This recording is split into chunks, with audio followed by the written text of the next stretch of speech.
WESH 2 political reporter Greg Fox tells us the future of the controversial Stand Your Ground law could be decided by this governor's race. That's a 96% failure on jobs. Charlie had the job. He didn't want to do the job. Governor Scott and former Governor Crist traded jabs face to face for most of an hour.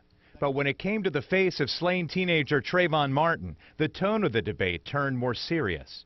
Both were asked if justice was served when a jury acquitted George Zimmerman of the murder.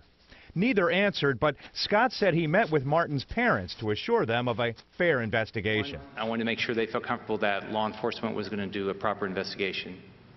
Then I sat down with them to when I brought in the special prosecutor, Angela Corey, to try to make sure they were comfortable that justice would be served. Was justice served in that case? It's hard to say. What I do know, though, is this Stand Your Ground law needs to be fixed. It's a problem. Efforts by some lawmakers to amend Stand Your Ground this year failed. Crist says changing it is a priority.